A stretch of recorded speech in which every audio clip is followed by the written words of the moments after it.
जय Hind. Navy, SSR और MR के लिए आज हम ज्योग्राफी का एक वन शॉट डालेंगे। इसमें आपको वही क्वेश्चन देखने को मिलेंगे जो आपके पिछले यानी कि प्रीवियस ईयर एग्जामों में आ चुके हैं या पूछे जा चुके हैं।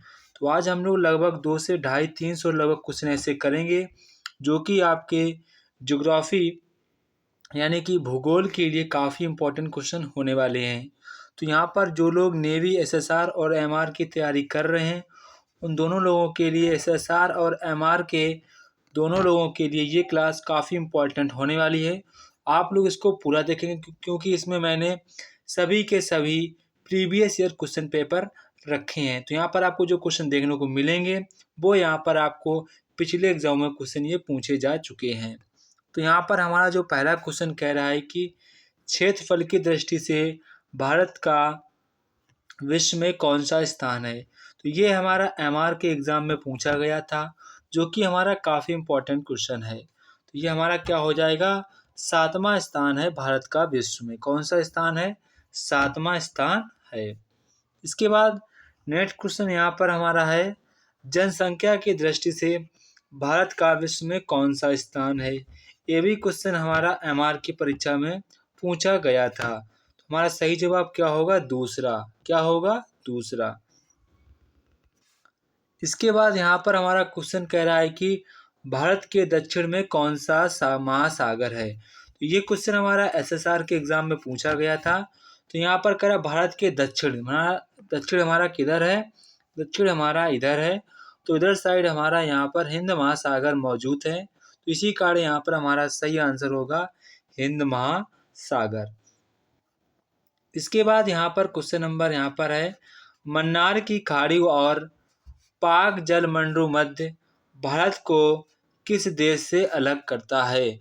तो यहाँ पर आप लोगों को पता है भारत और श्रीलंका के बीच में, भारत और श्रीलंका के बीच में यहाँ पर मन्नार की खाड़ी, और जैसे कि यहाँ पर आपका ये भारत रहा, ये आपका भारत रहा और ये आपका श्रीलंका रहा। तो यहाँ पर ये कह रहा है कि मन्नार की खाड़ी, तो यहाँ पर देखो मन्नार की खाड़ी भी है और पाक जल संधि भी यहाँ पर है। तो वो किस देश को अलग करती है, तो वो हमारी बेसिकली श्रीलंका देश को भारत से अलग करती है। इसे आप लोग ध्यान रखेंगे, श्रीलंका। इसके बाद यहाँ पर क्वेश्चन कह रहा है कि भारत के मध्य से कौन सी रेखा गुजरती है। तो यहाँ पर आप बेसिकली ध्यान रखेंगे जैसे कि हमारा भारत हमारा उत्तरी गोलार्ध में स्थित है। ये हमारा पूरा वर्ल्ड, ये भूमध्य रेखा तो हमारा ये उत्तरी गोलार्ध में स्थित है। तो यहाँ से हमारी कर्क रेखा होकर गुजरती है। कहाँ से जाती है, कर्क रेखा यहाँ से भारत के मध्य से होकर गुजरती है। और नीचे हमारी यहाँ पर मकर रेखा होती है। कौन सी रेखा होती है, मकर रेखा। और यहाँ पर ही हमारी भूमध्य रेखा होती है। इसे आप लोग ध्यान रखेंगे, भारत हमारा उत्तरी गोलार्ध में स्थित है। ये क्वेश्चन कई बार पूछा जा चुका है तो आप उसको ध्यान रखेंगे। इसके बाद यहाँ पर क्वेश्चन कह रहा है कि भारत का उत्तर से दक्षिण तक कितना विस्तार है। तो यहाँ पर आपसे जैसे हमारा उत्तर और दक्षिण से मतलब कि भारत के जम्मू कश्मीर से कन्याकुमारी तक कितना विस्तार है, इसमें कितनी लंबाई है। तो कितनी लंबाई हमारी है, 3214 किलोमीटर की दूरी है। ये क्वेश्चन हमारा नेवी एसएसआर के एग्जाम में पूछा जा चुका है, तो आप इसको ध्यान रखेंगे। इसके बाद क्वेश्चन नंबर यहाँ पर कह रहा है भारत का पूर्व से पश्चिम तक का विस्तार कितना है। तो देखो यहाँ पर ये हमारी इंडिया का यहाँ पर हमारा पूरब से पश्चिम तक का कितना विस्तार हमारा है, 2933 किलोमीटर। कितना हमारा है, 2933 किलोमीटर है। तो आप लोग इसको बेसिकली याद रखेंगे। इसके बाद यहाँ पर क्वेश्चन कह रहा है कि अंडमान निकोबार द्वीप समूह कहाँ पर स्थित है। तो ये हमारा कहाँ पर स्थित है, अंडमान निकोबार द्वीप समूह कहाँ पर हमारा है, बंगाल की खाड़ी में स्थित है। कहाँ पर है, बंगाल की खाड़ी में स्थित है। इसके बाद यहाँ पर कह रहा है कि भारत का सबसे बड़ा द्वीप कौन सा है। तो यहाँ पर देखो अंडमान निकोबार बेसिकली 3 भागों में बटा है, ऊपरी वाला सबसे छोटा, मध्य सबसे बड़ा। तो बेसिकली सबसे जो बड़ा हमारा है वो यहाँ पर हमारा मध्य अंडमान द्वीप सबसे बड़ा है। इसके बाद यहाँ पर कह रहा है कि लक्षद्वीप कहाँ पर हमारा है। तो लक्षद्वीप हमारा अरब सागर में स्थित है। कहाँ पर स्थित है, अरब सागर में स्थित है। इसको आप लोग याद रखेंगे। इसके बाद यहाँ पर क्वेश्चन कह रहा है कि भारत का क्षेत्रफल विश्व के क्षेत्रफल से कितना है। तो कितना हमारा है, 2.42% हमारा ये भारत का जो क्षेत्रफल है वो बेसिकली विश्व के क्षेत्रफल का सिर्फ इतना ही परसेंटेज है। तो आप इसको याद रखेंगे। इसके बाद यहाँ पर क्वेश्चन कह रहा है कि विश्व की कुल जनसंख्या को कितने प्रतिशत भाग भारत में निवास करती है। तो यहाँ पर कह रहा है विश्व की कुल जनसंख्या, जैसे कि हम मान लें विश्व में कुल लोग 100 लोग निवास करते हैं, ठीक है।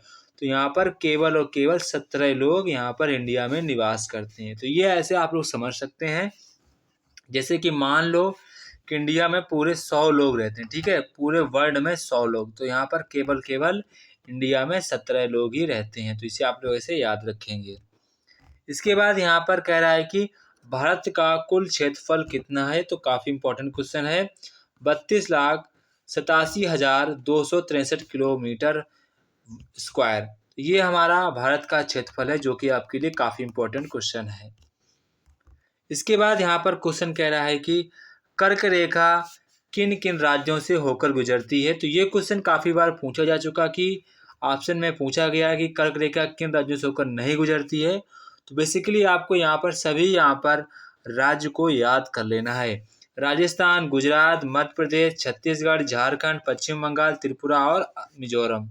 इतने हमारे 8 हमारे राज्य हैं जिन राज्यों से हमारी कर्क रेखा होकर जाती है। 1 2 3 4 5 6 7 8। तो यहाँ पर केवल 8 स्टेट हैं जहाँ से हमारी कर्क रेखा होकर गुजरती है। तो आप इसको याद रखेंगे, राजस्थान, गुजरात, मध्य प्रदेश, छत्तीसगढ़, झारखंड, पश्चिम बंगाल, त्रिपुरा और मिजोरम। इसके बाद नेक्स्ट क्वेश्चन यहाँ पर हमारा है, भारत के मानक समय और ग्रीनविच के समय में कितना अंतर है। तो ये क्वेश्चन हमारा एसएसआर के एग्ज़ाम में पूछा गया था। तो आप इसको याद रखेंगे, 5 घंटे 30 मिनट का अंतर है। कितने का है, 5 घंटे 30 मिनट का अंतर है। तो इसको आप लोग याद रखेंगे। इसके बाद यहाँ पर क्वेश्चन कह रहा है कि भूमध्य रेखा से भारत के दक्षिणी छोर और उत्तरी दक्षिणी छोर से कितनी दूरी है। तो यहाँ पर जैसे कह रहा है, जैसे कि ये हमारा गोला है, ये हमारा गोला पूरा है, ठीक है, ये हमारी भूमध्य रेखा, ठीक है, ये हमारी भूमध्य रेखा है। इंडिया हमारा बेसिकली इस जगह स्थित है, ठीक है। तो ये क्या कह रहा है कि कन्याकुमारी जो भारत का सबसे नज़दीक बिंदु है कन्याकुमारी, वहाँ से भूमध्य रेखा की कितनी दूरी है, ये आपसे क्वेश्चन पूछ रहा है। तुम्हारी कितनी दूरी है, 876 किलोमीटर की दूरी है। कितनी दूरी है, 876 किलोमीटर की दूरी है। इसके बाद यहाँ पर कह रहा है कि भारत की स्थल सीमा की कितनी लंबाई है। तो यहाँ से आपसे पूछ रहा है कि भारत की स्थल सीमा की कुल कितनी लंबाई है। तो बेसिकली यहाँ पर कितनी लंबाई है, 15,200 किलोमीटर की लंबाई है। इसके बाद यहाँ पर कह रहा है कि भारत की मुख्य रूप से तट रेखा की कितनी लंबाई, जहाँ की हमारे बंदरगाह या पोर्ट बने हैं उनकी वहाँ पर कितनी लंबाई है। तो हमारी कितनी लंबाई है, 6100 किलोमीटर हमारी तट रेखा की लंबाई है। इसे आप लोग याद रखेंगे। इसके बाद यहाँ पर क्वेश्चन कह रहा है कि भारत की कुल तट रेखा की लंबाई द्वीप समूह सहित कितनी है। मतलब कि यहाँ पर अंडमान निकोबार को भी शामिल कर लिया जाएगा। तो यहाँ पर उसकी कुल कितनी तट रेखा की लंबाई बन जाएगी। तो हमारी कितनी बन जाएगी, 7,516 हमारी तट रेखा की लंबाई बन जाएगी। इसके बाद यहाँ पर क्वेश्चन कह रहा है कि भारत में समुद्र तट रेखा वाले राज्यों की संख्या कितनी है। ये क्वेश्चन हमारा आंसर होगा 9। ये एमआर की परीक्षा में पूछा जा चुका है, जो कि हमारे बेसिकली गुजरात होगा, महाराष्ट्र होगा, गोवा होगा, कर्नाटक होगा, केरल होगा, तमिलनाडु होगा, आंध्र प्रदेश होगा, उड़ीसा होगा, पश्चिम बंगाल होगा। इतने कंट्री हैं जिनकी एक स्पेशल तट रेखा है। इसको आप लोग याद रखेंगे, जहाँ पर बंदरगाह उनके रेखाओं किनारे समुद्र स्थित है। ऐसे आप लोग याद रखेंगे। इसके बाद यहाँ पर क्वेश्चन पूछ रहा है कि किस राज्य की समुद्र तट रेखा सबसे लंबी है। तो हमारी किसकी है, गुजरात की। किसकी है, गुजरात की सबसे लंबी तट रेखा है। इसके बाद यहाँ पर क्वेश्चन कह रहा है कि भारत की स्थल सीमा किस देश के साथ सबसे ज़्यादा है? तो हमारी किसके ज़्यादा है? बांग्लादेश के साथ सबसे ज़्यादा है। इसके बाद यहाँ पर क्वेश्चन कह रहा है कि भारत का कौन सा भू आकृतिक भाग प्राचीन है? तो कौन सा भूभाग हमारा सबसे प्राचीन है? तो प्रायद्वीपीय पठार हमारा भारत का भू आकृतिक भाग का सबसे प्राचीन भाग है। इसके बाद यहाँ पर क्वेश्चन कह रहा है कि जम्मू कश्मीर का वह हिस्सा जो चीन के अधिकार में वह कहलाता है। तो वह क्या कहलाता है? अक्साई चीन। क्या कहलाता है? अक्साई चीन। इसको आप लोग ध्यान रखेंगे, ये क्वेश्चन हमारा एसएसआर के एग्जाम में पूछा जा चुका है। इसके बाद यहाँ पर क्वेश्चन कह रहा है कि भारत में शीत मरुस्थल कौन सा है? तो कौन सा हमारा शीत मरुस्थल हमारा कौन सा है? लद्दाख। कौन सा है? लद्दाख। इसके बाद क्वेश्चन यहाँ पर कह रहा है कि किस देश के साथ न्यू मूर द्वीप के कारण भारत का विवाद है? तो किसका है? बांग्लादेश के साथ। ये क्वेश्चन एसएसआर के एग्जाम में पूछा जा चुका है। इसके बाद यहाँ पर क्वेश्चन कह रहा है कि भारत किस गोलार्ध में स्थित है? कहाँ पर है? हमने आपको बताया था, भारत हमारा उत्तरी गोलार्ध में स्थित है। ये आपको मैंने पहले ही बता दिया था। इसके बाद यहाँ पर क्वेश्चन कह रहा है कि कौन सा महत्वपूर्ण अक्षांश भारत के दो भागों में बांटता है? तो कौन सा ऐसा अक्षांश है जो भारत को बेसिकली दो भागों में बांटता है? तो 23 डिग्री 3 मिनट उत्तर, जो ये हमारा अक्षांश है, भारत को दो बराबर भागों में विभाजित कर देता है। इसके बाद यहाँ पर कह रहा है कि भारत का कौन सा राज्य तीन और बांग्लादेश से घिरा हुआ है? तुम्हारा कौन है? त्रिपुरा। कौन है? त्रिपुरा। इसके बाद क्वेश्चन यहाँ पर कह रहा है कि अरब सागर में स्थित भारतीय द्वीपों की मुख्य विशिष्टता क्या है? सभी द्वीप प्रवाल के उद्गम के हैं। ये क्वेश्चन आप लोग ध्यान रखेंगे, ये आपका रेलवे में क्वेश्चन पूछा गया था और यूपी पुलिस के एग्जाम में भी क्वेश्चन पूछा गया था। ये क्वेश्चन आप लोग ध्यान रखेंगे। इसके बाद नेक्स्ट क्वेश्चन यहाँ पर कह रहा है कि मैकाल का पठार भारत के किस राज्य में स्थित है? तो कहाँ पर स्थित हमारा है? छत्तीसगढ़ में। कहाँ पर है? छत्तीसगढ़ राज्य में मैकाल का पठार स्थित है। इसके बाद यहाँ पर कह रहा है कि दक्षिण भारत की सबसे ऊंची चोटी कौन सी है? तो हमारी अन्नाई मुड़ी है। कौन है? अन्नाई मुड़ी, जो कि दक्षिण भारत की सबसे ऊंची चोटी है। इसके बाद यहाँ पर कह रहा है कि आदम का पुल किन दो देशों के मध्य स्थित है? सब लोग जानते हैं एडम या राम पुल, आप लोग जानते होंगे, जो कि हमारा इंडिया और श्रीलंका के बीच में स्थित है। इंडिया और श्रीलंका के बीच में स्थित है। इसके बाद नेक्स्ट क्वेश्चन यहाँ पर कह रहा है कि भारत का कौन सा राज्य सबसे अधिक राज्य की सीमाओं को स्पर्श करता है? तो हमारा कौन सा है? प्यारा यूपी। कौन सा है? यूपी। इसके बाद नेक्स्ट क्वेश्चन यहाँ पर बताएंगे, स्वतंत्रता से पहले कौन सा भारतीय क्षेत्र काला पानी के नाम से जाना जाता था? तो हमारा कौन सा है? अंडमान निकोबार द्वीप समूह। भारत और पाकिस्तान के बीच में सीमा रेखा निर्धारण किसने किया था? सर सीरियल जॉन रेडक्लिफ ने, जो कि एक अंग्रेज था। उसने पुलिस स्टेशन के माध्यम के जरिए पाकिस्तान की सीमा को निर्धारित कर दिया था। इसे आप लोग ध्यान रखेंगे। और भारत और पाकिस्तान की जो सीमा को रेडक्लिफ के नाम से जाना जाता है, इसे आप लोग ध्यान रखें। सर सीरियल जॉन रेडक्लिफ ने सीमा का निर्धारण किया था। इसके बाद नेक्स्ट क्वेश्चन यहाँ पर कह रहा है कि भारत का कौन सा राज्य चीन, नेपाल और भूटान की सीमा को स्पर्श करता है? तो हमारा कौन सा राज्य है? सिक्किम राज्य जो ऐसा है जो कि चीन, नेपाल और भूटान की सीमा को स्पर्श करता है। क्षेत्रफल की दृष्टि से भारत के 3 बड़े राज्यों का क्रम बताइए। सबसे पहले राजस्थान, मध्य प्रदेश, महाराष्ट्र। तो इसे आप लोग याद रखेंगे, राजस्थान, मध्य प्रदेश, महाराष्ट्र, ये हमारे भारत के 3 सबसे बड़े राज्य हैं। इसके बाद यहाँ पर क्वेश्चन कह रहा है कि सतपुड़ा की पहाड़ियाँ किस राज्य में स्थित हैं?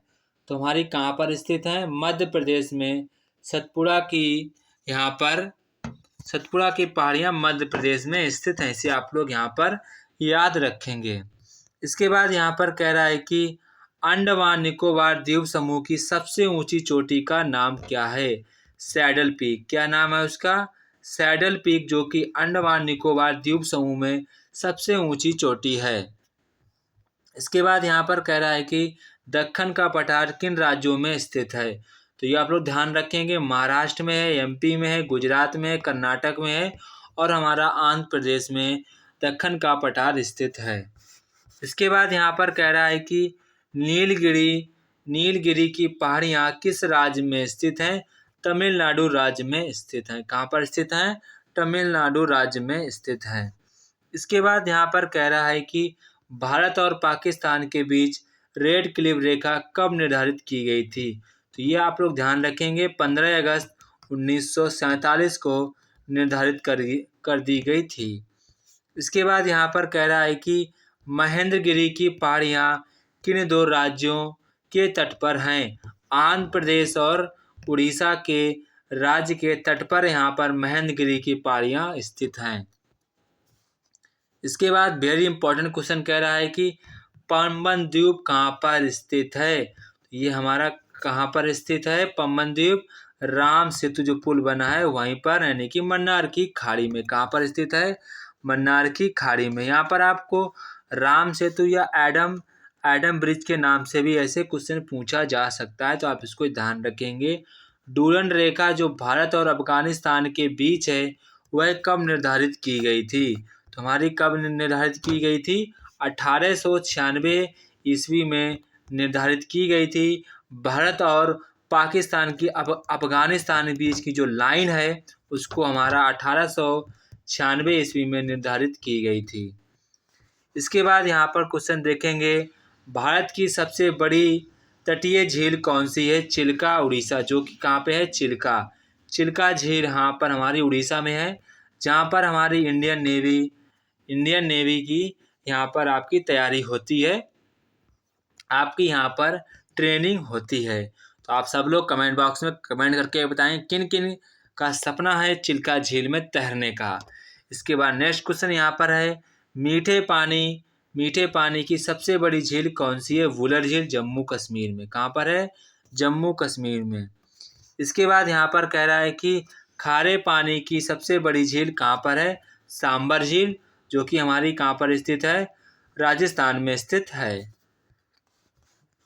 इसके बाद यहाँ पर क्वेश्चन कह रहा है कि सबसे बड़ी कृत्रिम झील कौन सी है? इंदिरा सागर झील। कौन सी है? इंदिरा सागर झील। भारत का सबसे ऊंचा जलप्रपात कौन सा है? सर गरसोप्पा या जोग जलप्रपात, कर्नाटक। इस क्वेश्चन को आप लोग याद रखेंगे। ये क्वेश्चन हमारा एसएसआर और एमआर की दोनों की परीक्षाओं में पूछा जा चुका है। इसके बाद यहाँ पर क्वेश्चन कह रहा है कि गंगा नदी का उद्गम स्थल कौन सा है? गंगोत्री, जो कि हमारा बेसिकली यहाँ पर उत्तराखंड राज्य में स्थित है। इसके बाद क्वेश्चन यहाँ पर कह रहा है, नर्मदा नदी जो अमरकंटक से उद्गत होती है वह किस राज्य में है? वह हमारी किस राज्य में है? एमपी में। एमपी जो है वहाँ पर नर्मदा नदी जो अमरकंटक से निकलती है वह किस राज्य में स्थित है? तो आप लोग ध्यान रखेंगे, नर्मदा नदी का उद्गम स्थल कहाँ पर हमारा है? अमरकंटक है, वो हमारी किस राज्य में है? मध्य प्रदेश राज्य में स्थित है। इसके बाद यहाँ पर कह रहा है कि गंगा और ब्रह्मपुत्र की संयुक्त जलधारा किस नाम से जानी जाती है? मेघना नदी के नाम से जानी जाती है। इधर से गंगा आई है, इधर से आई है ब्रह्मपुत्र, तो ये दोनों जब मिल जाती हैं तो किस नाम से जानी जाती हैं? मेघना नदी के नाम से जानी जाती हैं। भारत की कौन सी नदी डेल्टा बनाती है? तो यहाँ पर केवल दो ही नदियाँ हैं, गंगा और ब्रह्मपुत्र, जो कि हमारा डेल्टा का निर्माण करती हैं। किस नदी को बिहार का शोक कहा जाता है? तो कोसी नदी को बिहार का शोक कहा जाता है। इसके बाद यहाँ पर क्वेश्चन कह रहा है कि कौन सी नदी बंगाल का शोक कही जाती है? तो यहाँ पर दामोदर नदी बंगाल का शोक कहा जाता है। कौन सी नदी भ्रंश द्रोणी से होकर बहती है? तो कौन सी नदी है? नर्मदा नदी जो कि हमारी भ्रंशतोड़ी से होकर बहती है। इसके बाद यहाँ पर क्वेश्चन कह रहा है कि प्रायद्वीपीय भारत की सबसे बड़ी नदी कौन सी है? तो कौन सी है? गोदावरी। कावेरी जल विवाद किन राज्यों के बीच है? तो किन राज्यों के बीच है? कर्नाटक और तमिलनाडु राज्यों के बीच है। दक्षिणी भारत के पठारी प्रदेशों में कौन सी नदी दो भाग में विभाजित करती है? तो कौन सी नदी है? नर्मदा नदी है जो कि यहाँ पर दक्षिण भारत को दो भागों में विभाजित कर देती है। इसके बाद नेक्स्ट क्वेश्चन यहाँ पर कह रहा है कि भारत का सबसे ऊंचा बांध कौन सा है? तो कौन सा हमारा है? टिहरी बांध। कौन सा है? टिहरी बांध जो कि हमारा सबसे ऊंचा बांध है। भारत का सबसे लंबा बांध कौन सा है? हीराकुंड बांध है। कौन सा है? हीराकुंड बांध। इसके बाद यहाँ पर कह रहा है कि भारत की सबसे बड़ी बहुउद्देशीय नदी घाटी परियोजना कौन सी है? तो कौन सी हमारी है? भाखड़ा नांगल परियोजना। कौन सी है? भाखड़ा नांगल परियोजना। टिहरी बांध किन नदियों के संगम पर है? तो भागीरथी और बेलागना नदी के संगम पर स्थित है। भारत की सबसे ऊंची चोटी का नाम क्या है? केटू या गॉडविन ऑस्टिन हमारा भारत की सबसे ऊंची चोटी है। भारत के हिमालय पर्वत श्रृंखला की सबसे ऊंची चोटी का नाम क्या है? कंचनजंगा चोटी। भारत की सबसे प्राचीन पर्वत श्रेणी कौन सी है? अरावली जो कि हमारी कहाँ पर स्थित है? राजस्थान राज्य में स्थित है। इसके बाद यहाँ पर क्वेश्चन कह रहा है कि अरावली पर्वत श्रेणी का सर्वोच्च शिखर कहलाता है गुरु शिखर। क्या कहलाता है? गुरु शिखर। इसके बाद यहाँ पर कह रहा है कि कौन सी पर्वतमाला सह्याद्री के नाम से जानी जाती है? तो कौन सी है हमारी है? पश्चिमी घाट जो कि सह्याद्री के नाम से जानी जाती है। कार्डामम पहाड़ियाँ या इलायची की पहाड़ियाँ कहाँ स्थित हैं? जो कि हमारी केरल में स्थित हैं। इसके बाद यहाँ पर क्वेश्चन कह रहा है पालघाट दर्रा किन दो राज्यों को जोड़ता है? तमिलनाडु और केरला को पालघाट दर्रा आपस में जोड़ता है। जोजिला दर्रा किस राज्य में स्थित है? जम्मू कश्मीर राज्य में स्थित है। नाथुला दर्रा किस राज्य में स्थित है? सिक्किम राज्य में स्थित है। नासिक और मुंबई को कौन सा दर्रा जोड़ता है? थाल घाट दर्रा। इसे आप लोग ध्यान रखेंगे, ये हमारा एसएसआर के एग्जाम में पूछा जा चुका है। कोलकाता और मुंबई को कौन सा दर्रा जोड़ता है? भोरघाट दर्रा जो कि कोलकाता और मुंबई को आपस में जोड़ता है। भारत की जलवायु कैसी है? उष्णकटिबंधीय मानसूनी है। भारत की सबसे अधिक वर्षा किस मानसून से होती है? दक्षिणी पश्चिमी मानसून से भारत में सर्वाधिक वर्षा होती है। भारत में सबसे अधिक वर्षा कहाँ पर होती है? तो मानिसराम में भारत की सबसे अधिक वर्षा होती है। मानिसराम और चेरापूंजी में सबसे अधिक वर्षा का क्या कारण है? पहाड़ियों की कीप तरह की आकृति, मतलब कि वहाँ पर जो पहाड़ियाँ हैं गारो खासी की जयंतियाँ वो आपस में एक दूसरे से बंद है ना, तो हवा इधर से आती घूम जाती है, इसी कारण यहाँ पर सभी वर्षा हो जाती है। भारत में शीतकालीन वर्षा कहाँ होती है? तमिलनाडु और उड़ीसा में सर्दियों के मौसम में भी बारिश होती है। मानसून किस भाषा का शब्द है? तो मानसून हमारा अरबी भाषा का शब्द है। भारत में सबसे प्रमुख वनस्पति कौन सी है? पतझड़। भारत के किस राज्य में सबसे कम वन पाए जाते हैं? हरियाणा।